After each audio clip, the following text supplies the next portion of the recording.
and you are listening to Faking Star Wars Radio. I'm Storm Duper, broadcasting out of Asia, and we have a great show for you today. As you all know, the cast and crew have wrapped things up, and we're all waiting just a few more hours, really, for Star Wars The Last Jedi to be released to the world. And we have an incredible opportunity now. We were able to secure an interview with one of the stars of the Star Wars movie, Mark Hamill. And we'd just like to give a good welcome here. Congratulations for being our first guest, actually, Mark. Pleasure to be here, Storm Duper. Thank you for having me. Absolutely our pleasure, Mark. Well, there has been a lot of buzz on Twitter since we posted that we would be having an interview with a very special Star Wars guest this week on our inaugural podcast. And we got a lot of questions from our legion of fans out there in the Star Wars universe. Here's a question that I think you've answered before, but we'd like you to answer it for us as well. What did you think about how did you react, I guess, at first when you found out about your reduced role in The Force Awakens? How did you deal with that? To be honest, easiest money I ever made, I had to show up for one scene. So I'm good. I mean, my paycheck wasn't reduced. Right. Okay. Yeah. We kind of wondered if you broke the record for getting top billing for a movie with having the least amount of time. I'm pretty sure I did there. I haven't researched this, but I'm fairly certain it's up there. Okay. And what was it like being on the set for The Last Jedi with Rian Johnson as your director? Oh, it was excellent. Everyone worked together. Good team. Pleasure all around. Did you find he did touch me inappropriately? Really? Yeah, it was. Huh. This is something that we haven't heard yet. I'm just joking there, Storm Duper. Oh, okay. Gosh, I was really worried. I thought we were going to have like a big embargo on the Star Wars movie for, you can't be too careful these days with what you're hearing in Hollywood. Well, Darth Spacey's out. Yeah. And good riddance, right? I mean, really. Who liked The Usual Suspects anyway? I sure didn't. Well, okay. Did you bond with anybody specifically? And by bond, I mean amicably. Thank you, Mark. You seem to have a bit of a dirty mind tonight. Did you find any kind of new bonds with any of the other actors or anybody on set? No, I actually refused to speak to most of them. Really? Yeah. What was the reason for that? Oh, I'm just a jerk. I see.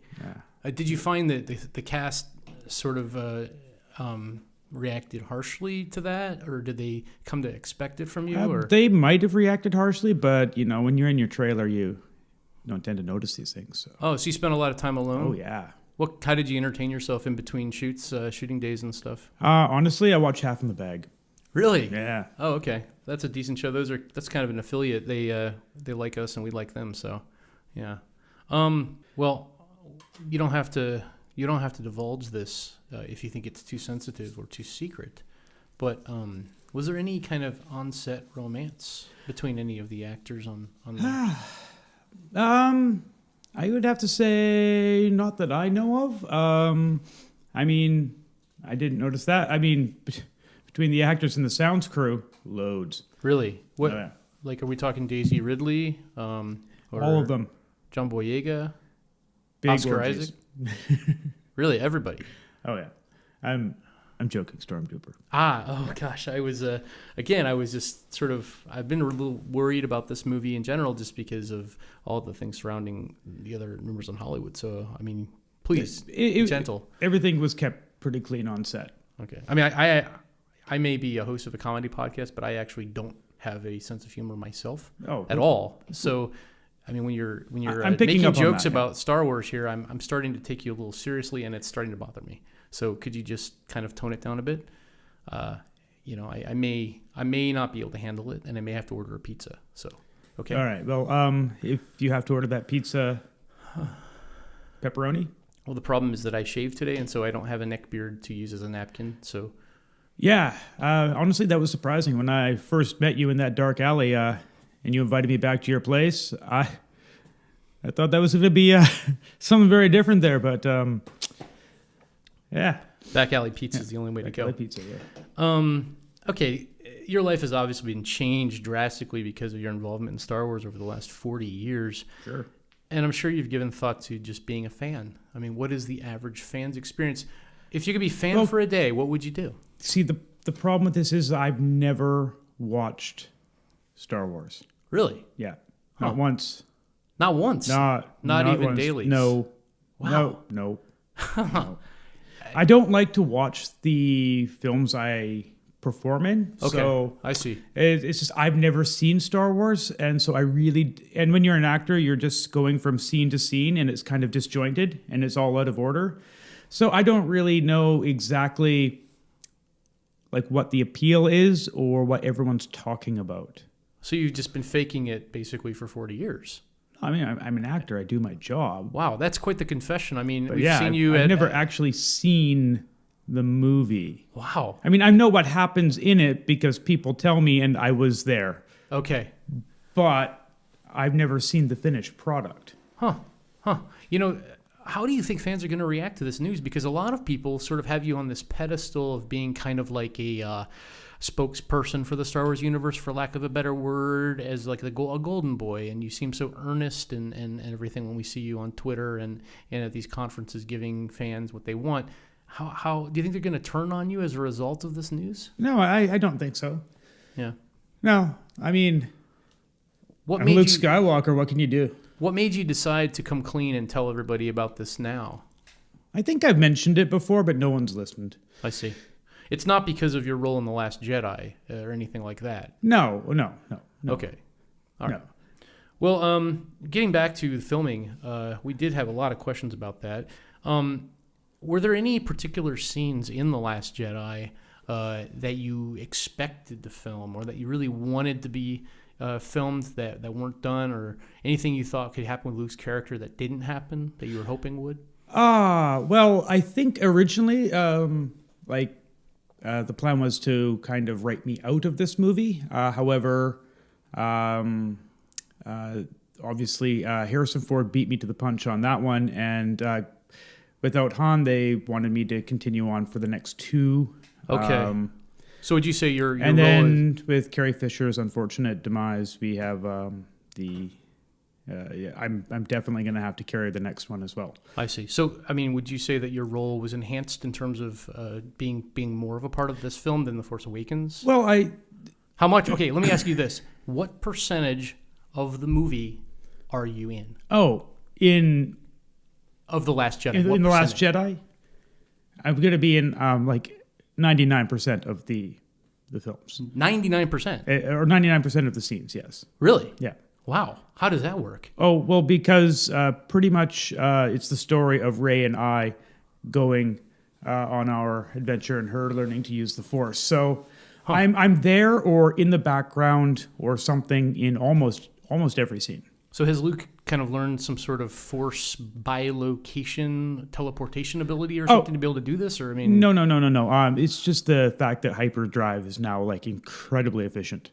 I see. Like if you've noticed, you can go from one end of the galaxy to the other in about 10 minutes. Huh. So we're never far. Interesting. Well, I think everyone's going to be really surprised when they hear this. I'm glad that this podcast is coming up before The Last Jedi, so people can be sort of prepared to see you for it's kind of coming out 2 hours, 30 as minutes. It's out. Yeah. Yeah. I mean, interesting. Well, recently we saw you in a leaked video at an airport. Oh, yes. In a wheelchair. And there was a lot of speculation that you were sick, and then we heard that it was actually just kind of a stunt to avoid having to sign autographs. And we were curious, well, first of all, why did you do that? Well, if you'll reference my previous statement about just hanging out in my trailer and not interacting with my cast members, I'm a bit of a jerk. Okay. It doesn't seem to come through a lot, but yeah, definitely. Okay. I enjoy messing with people. Right. So you're saying that there's an art to actually faking people out. Oh, God, yes. God, yes. Interesting. Yeah. And you know, the thing is, that whole wheelchair act, it took me weeks. Really? Oh yeah. Huh. Yeah. Interesting. Well, Took me have weeks you to prepare for that. come up with any other creative fakes to get rid of having to sign autographs or escape I paparazzi? once faked epilepsy. I do regret that, though. I mean, that's a bit over the top. So you're telling me Mark Hamill there's a legion of fans coming at you. You fake to have like a grand mal seizure in the middle of a room. Yeah, on the sidewalk. Wow. On the sidewalk. And I mean, was the ambulance come? What happened? No. Everyone was like really concerned, and then I just sort of jumped up and was like, "Suckers!" Oh, really? And what happened then? They ran away, or everyone. There was some profanity, and no one wanted the autograph after that. So I think mission accomplished, but again, a bit far. Took it a bit far on that one. I always had you in my mind as sort of the golden boy of Star Wars. The spokesperson and just not an ounce of sarcastic irony in you. Well, that's because you're confusing me with Luke Skywalker. Ah, okay. Well, that's your fault. That's really because of your honest portrayal and how convincing it was, I think. Well, thank you very much. But you know that the actor in the role is not the same. Well, this is not me trying to, supremely stroke you. Oh, by the way, let's talk about Supreme Leader Snoke. How many scenes did you have with him in this new movie? 3. 3? Yeah. Okay. Would you be willing to describe those scenes to us now, or do we have to wait to watch the film? Is there anything you can give us? Just a little nugget of surprise? I will describe one of those, because otherwise I think we're getting into pretty bad spoilers. And right. Give people a chance to see the movie. Sure. But there is one scene where he and I have a little Force duel. Is that right? Yes. It's if you were a fan of the, of course, my duel with Darth Vader in Return of the Jedi, I think you will be very pleased with this. Really? Yeah. Okay. Now, does Snoke use a lightsaber in this movie, or is that a secret still? That I am going to leave it up to you. I'm saying it's a Force duel. I'm not necessarily saying it's a lightsaber duel. Oh, okay. Okay, great. I'm not saying it's not a lightsaber duel, but I think one thing I really enjoyed about this movie is that we learned a lot of lessons from the prequels. Oh, really? Yeah. Good lessons or bad lessons? I'm hoping good, but maybe not overuse the equipment too much. I see. Okay. Well, thinking about this film and the reactions of all the fans, there's going to be so many people on all these websites. I'm sure you've heard of some of the major ones. Talking about this film, speculating about this film, discussing it. People make fan films, all kinds of stuff. Have you ever seen any of these like fan Star Wars websites? What do you think of them? Mostly they suck. Really? Mostly they suck, yes. Huh. Why? And again, I don't really spend my hours like perusing around Star Wars, like hoping to find my name somewhere. Uh-huh. But generally, I think most of the sites are kind of run by people who take it way too seriously. Right. Yeah. Okay. Do you have any advice for people like that? I don't know. Maybe get a life, grow up, start a podcast. Start a podcast. Take a shower. Okay. Something like this. Now, are there any Star Wars websites that you really enjoy or that you would, say that you go to on a regular basis? There is one that stands out. I think fakingstarwars.net is a cut above the usual trash. Oh, wow. That is such an incredible thing to hear from one of our greatest heroes. But don't get me wrong. It is still trash. Well, this is kind of news to us. The best kind of trash. Well, thank you. Is there any chance in the future of you becoming a continual supporter or a guest here on the podcast? Or you can't afford that. Oh man. No. Well, we do appreciate you coming out and doing this one interview with us for our inaugural podcast right before the release of The Last Jedi. Again, Mark Hamill, it has been an absolute pleasure to have you here. Is there anything else you'd like to say to people listening out there? Get a job. Yeah. Okay. Well, thank you very much. It's been our pleasure. Okay. Cheers. Can you take these cuffs off now? Because they're rather uncomfortable.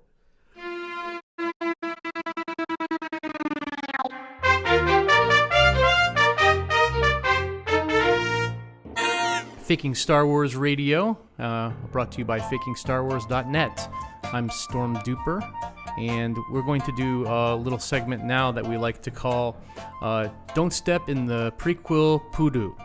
And with me today is IG-69, and we're going to talk to you a little bit about some reflections and reactions to what is some people's greatest dream and others' worst nightmare, which is the content of the Star Wars prequels. Thanks for being here today, IG-69. Thank you. How are you doing today? Fantastic. Talking Star Wars, having fun. Getting excited for The Last Jedi? Oh, absolutely. Yep. Absolutely. Well, I know that you're a big fan of all of Star Wars, but you have very strong sentiments that people know about to the Star Wars prequels. Not as much of a fan, yes. Yeah. Would you say that's putting it lightly? Yeah, that would be putting it lightly. I mean, I enjoy the fact that they made an attempt, but if there was ever a series that needs a reboot, it's the prequels. Right. So, talking about what aspect of the prequels kind of gnaws at you the most, or is the the pee in your coffee? Well, sure. I mean, complaining about the prequels is something that most Star Wars fans can do for hours, and there's been videos. I mean, the Plinkett, the Plinkett right? Reviews really covered 90% of it. But there's just been so much. But I think I'd just like to talk about one little thing that's not talked about as much, that even when I was watching the movies for the first time, it just stuck with me as wrong and unnecessary and ripped your soul out. Yeah, a little bit. Yeah. It just it was just bizarre, and that for me that's R2-D2. Okay. Yeah. I like the fact he was in the movie. Oh, love it. Yeah, I love R2-D2. But the R2-D2 from the original series was that plucky little droid who always bailed everyone out of trouble. He never says anything, but you know what he means. Okay. Because he just speaks in bleeps. Yeah. Which everyone else can understand, but you can't. I love that idea. Right. But he is like he's a bit smarter than everyone else, it seems. He's sort of surreptitiously. Yeah, he always knows what to do and when to do it, and everyone else kind of bumbles through, and he saves the day time and time again. But he does it with his wits. He does it, he's always manipulating the computer systems. He's got the maps to everything, and he's always knows exactly where to go and what to do and when to do it. He's like reliable. Okay. But the one thing he's not is an action star. I mean, like when it comes to physical combat, he's slightly more useful than C-3PO. So he's kind of vulnerable, you'd say. Well, that's his weakness. He's got his thing. He's the ultimate sidekick. He doesn't actually take any of the initiative to fight things by himself. Right. Then, of course, in the prequels, they gave him upgrades. They give him those the rocket boots, and the he can spray oil and light it on fire. I think he had a microwave oven in there too. Oh God, that would have come in handy on Dagobah, like when Luke landed and he had to eat those crappy military rations. I mean, even Yoda wouldn't eat that crap. No. So I mean, you can imagine if he had little R2 had a microwave in his little butt or whatever, just pop some pork rinds in there, and you're all set to go for a few days on. See, yeah, I think the problem is that you took a well-established character who already had a lot to do. Yeah. That had vital things to do, and there was no replacement for him. Like C-3PO wasn't really in the Phantom Menace.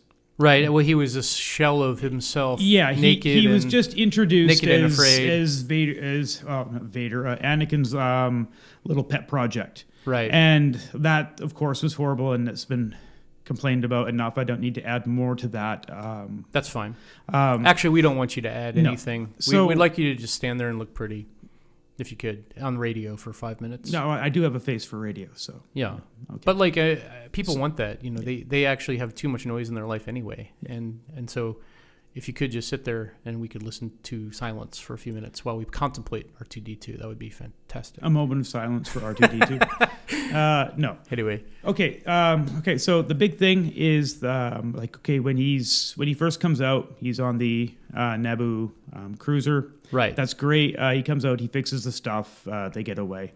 Fine. I thought at first when they brought him out, I wasn't really seeing where it was going, and I thought it was kind of cool how you saw him magnetically attached to the outside of the ship. Sure, which makes sense. He's an astromech droid. That's what he's there for. Yeah, and you never saw that in the other movies because they just couldn't shoot that kind of stuff. It was far too technical in terms of the CG to be able to put a moving ship in space with a droid moving on it. But he was either inside the ship or he was plugged into the little slot for the astromechs on the fighters, because there's not really a lot of space on the fighter for him to wander around. But I think that slot was a convention, because they had to model it into the ship. Oh, sure. Because if they back in those days, that was the height of the technology. They couldn't put a moving piece on a blue screen. Sure, and he's also like a co-pilot, if you will. Like he can pilot if the actual pilot is rendered unconscious or something, he can actually take control and do stuff like that. So anyway, I'm not really upset about like the initial reveal of R2-D2 or the fact that he was a Naboo astromech droid. That's actually an interesting way of bringing him into the series. Right. Again, unlike C-3PO's reveal, which was ridiculous, they started off okay with R2. But then once he becomes Anakin's kind of personal astromech droid, and he's going around with him fighting the battle droids and stuff like that, it gets ridiculous that he's now the slapstick, he's sort of slapstick comedy relief kind of guy. He's basically taken over. They Jar Jarred him, right, in Attack of the Clones and Return of the Jedi. And if anybody has been Jar Jarred, Revenge of the Sith, it's not very pleasant. No, I was Jar Jarred once. I think somebody slipped something into Kevin my Spacey? drink, and yeah, I woke up Jar Jarred. Bill Cosby. To death. Okay. Yeah. And so yeah, I mean, doing that to a beloved character like R2-D2, one wonders how much scorn George Lucas really has for us. I don't really want to get into George. That's a much longer conversation.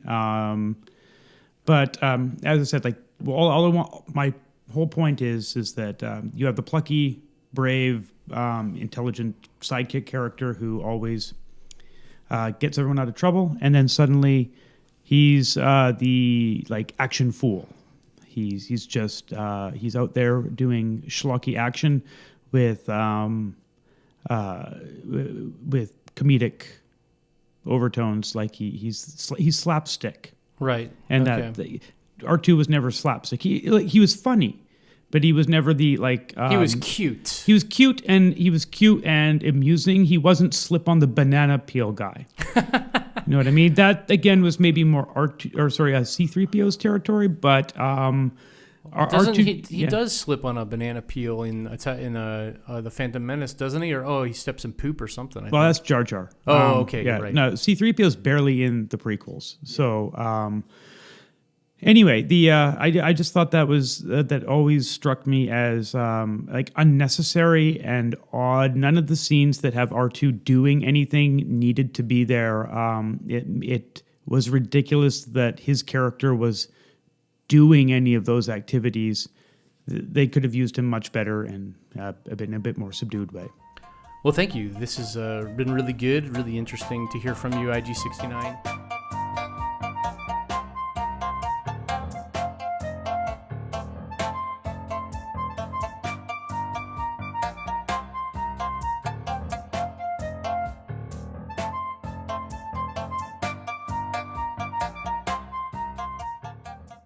And we're back on Faking Star Wars Radio, and we're going to go now to our affiliate investigative journalist who's on the ground in Hollywood outside of the Chinese theater, anxiously awaiting the doors to open for Star Wars The Last Jedi. It's Jacen's cousin. Jacen, can you hear us? I can hear you there, Stormtrooper. How's it going in Asia? It's going pretty well. How's the weather outside there? Oh, it's pretty decent actually. I thought it would be colder. Okay, and we hear that you have a few fans that you're going to be talking to out there. Is that correct? Oh yes, yeah. I've already selected a couple willing victims, and we're gonna have a little chat with them. Hi, yes, sir. Hi. What's your name? What did you say, Sonny? I said, what's your name, sir? My name is Heath. How long have you been waiting in line here? I think I've been in this line now for several days at least. I can't remember exactly. My memory's not so good these days, Sonny. Wow, that's dedication. Are you excited to see the movie? Oh, I love movies. Sure. What movie? Are you going to show me a movie? Yeah, this is the line for the Last Jedi, the new Star Wars movie. Are you a big Star Wars fan? Well, I like looking at the stars at night. Sometimes when it's not too cold, I can get out and put my head out of the blanket and I can look up at the stars. It's amazing, yes. Okay, well, I noticed that you're dressed as Obi-Wan Kenobi from A New Hope. What are you talking about, Sonny? Obi Kenobi, Bobby Doobie. What is that about? These are my clothes. I got them from a thrift store. Okay, okay, anyway, it's a great costume. Are you a big Star Wars fan? I don't know. I told you already, I like looking at the stars, but only if it's warm enough so I don't get cold. I don't have a very good hat, you see, Sonny. Okay, then. I mean, how did you even get tickets for this movie? Look, every Wednesday you sign up and you get in line, and after a few hours, usually they open the doors and you go in and you get a hot meal if you have your ticket to give them. Now, I got my tickets down at St. Gertrude's last Wednesday, and there was no problem. Now, this week, there's many more people standing here in line. I am really worried I'm not going to get my fried chicken and mashed potatoes. They give you free concessions in the theater. Well, that's been my understanding, is that if you're of a certain age and a certain economic status like I am, you see, after it all hit the fan back in '64, this is basically the only way that I have a guaranteed hot meal. Okay, then. What is your impression of the Star Wars trailer? Have you seen it? Trailers? Well, I would love to have a trailer. I used to have a trailer back in '72. I took it to Albuquerque, you see, but I lost it because I don't know, that's a story I don't want to get into. Okay then. Well, you have a great time at the movies. I'm gonna move on over here and talk to this other fan who's been waiting patiently for several hours.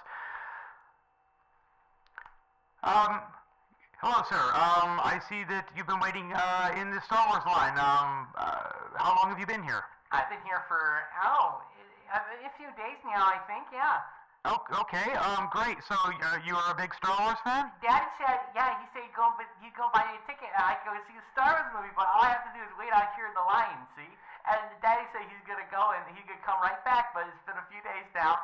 Okay, I can't wait. I love Star Wars. You know where my daddy is? Who's your favorite character? No, I don't know where your daddy is. Who's your favorite character in Star Wars?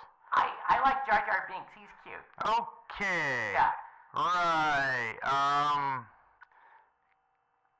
I'm not going to talk to you anymore. I'm going over here now. Could you help me find my daddy? He took my cell phone and everything, and he just told me to stand right here and wait in line for the movie so that he can go off, and I don't know where he is, actually. He was with this really beautiful woman, though, and I don't think it was Mom yet. I don't know what's going on. You're 30 years old, sir. Well, must be a full moon. All right, so we're going to go over here and, I see the perfect person.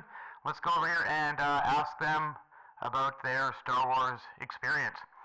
All right. Hello, sir. Well, hello there. How are you, sir? I'm good. Are you waiting here for Star Wars? I am waiting for Star Wars. Oh, good. So not everyone in this line seems to be here for the movie. Oh, okay. no, I've been waiting here for a long time. I love waiting with Star Wars fans. Are you a big Star Wars fan? I am a Star Wars fan, yes, sir. Oh. Okay. So how long have you been waiting here? Well, it's Wednesday. I think We got here, I think, Sunday night. All right. So we were not the first ones here, but we were pretty early. Okay, that sounds good. Have you made new friends? Oh, honey, I've made all kinds of friends in this line. It's been very exciting. I think it might have been more exciting than the movie's going to be, if you can take my meaning. Okay. I noticed you have a tent and a grill set up. Have you been kind of living here on the street for a little bit? Yes, we brought all the supplies that we need, and we brought the barbecue, and we've been grilling some really big, delicious sausages. Okay. Sounds delicious. Okay, so, are you excited to see the new movie? Oh, very excited. I just love that John Boyega and Poe Dameron, his character. He's just fantastic. Oscar Isaac. I think they might get together. What do you think? Very possible. Who knows? Okay. Anything can happen in a galaxy far, far away. Yes, it can. Right, so I noticed you're wearing a Tauntaun costume. Did you make that yourself? Yes, I did. I sewed it together with my own blood, sweat, and tears. It took me a long time, too. Now, I noticed it has quite a long tail. Do you think that will cause a problem for your movie-going experience? Well, I just like to tuck it under, and it works out pretty well. I've been testing it for a long time. Oh, fair enough. So, what's your expectation for the movie? What do you think's going to happen? Well, like I said, I am kind of hoping for a Poe Dameron Finn love story, but if that doesn't happen in this movie, maybe in the next. I kind of like that Snoke and the way he's dressed. I was kind of hoping to see more of him in this one. I actually have noticed a few people dressed as Supreme Leader Snoke. Well, there appears to be quite a lot of weirdos around here. So, Stormtrooper, back to you. I'm going to go home and take a shower.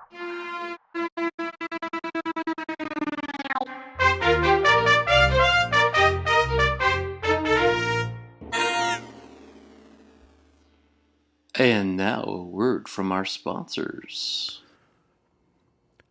Faking Star Wars radio is the worst thing ever made by a human. Except for maybe The Phantom Menace, or Attack of the Clones, or Revenge of the Sith, or that Ewok movie, or maybe the Star Wars Holiday Special. Anyway, it's a terrible podcast and you shouldn't listen to it. And I'm here, Mr. Plinkett, to say, what are you doing with your life? You're just waiting to see if it gets better. Well, it doesn't. This is it. Go kill yourself now. I mean, I've been listening to this crap for so many days, waiting for something interesting. I have so much diarrhea in my buckets in my house, there's nowhere to put it anymore. And I've been sitting here listening to this crap for the rest of my life, and it's not gonna get any better.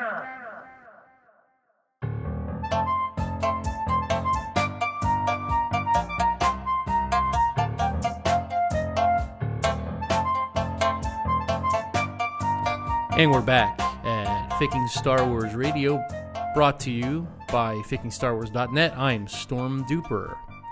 Well, this being our inaugural podcast, we thought we should announce some more of our recording dates for this podcast. We have a actually booked out tour for the next several days. But you might be able to go outside and find a free ticket or find a miracle ticket that somebody's giving away or buy one off of a scalper. Please come to the next recording of our podcast. It's on December 28th. We'll be in Austin, Texas at the Laughing Stock. That's going to be a great show. They always love us there in Austin. After that, on December 29th, we're going to Atlanta, Georgia, and the club there is called Laughs a Minute. Fantastic show, and all the crew from Faking Star Wars are going to be around after the show for drinks, so please definitely check that one out. And on December 30th, we'll be going up to Nashville, Tennessee, where I'll be wearing cowboy hats and singing like Elvis, and so please come on out for that one at the Rhyme Factory. Now, the last time we were at the Rhyme Factory, it was quite a stir. I mean, it was almost a fist fight, so please come to that one if you can make it, if you can get a ticket somehow. And on New Year's Eve, this is going to be a big show. Faking Star Wars returns. Our podcast is going to be recorded in Brooklyn, New York on December 31st. New Year's Eve, we're going to have a big party afterwards, countdown with everybody at the Bobo Den. So once again, those are the next few dates, and we'll have a whole lineup of a tour coming in the coming new year. So don't miss your chance to see the live recording of the podcast at a comedy club near you. And thank you for listening to Faking Star Wars Radio, brought to you by FakingStarWars.net. I'm Storm Duper. Follow us on Twitter, YouTube, Facebook, Instagram, Pinster, MySpace, AOL.com. We'd like to give a good shout out to Resist Disney and dedicate this podcast also to Heath. Thank you for everything you've done. To all Star Wars fans everywhere in the world, in the galaxy, and in the universe, may the Faux be with you.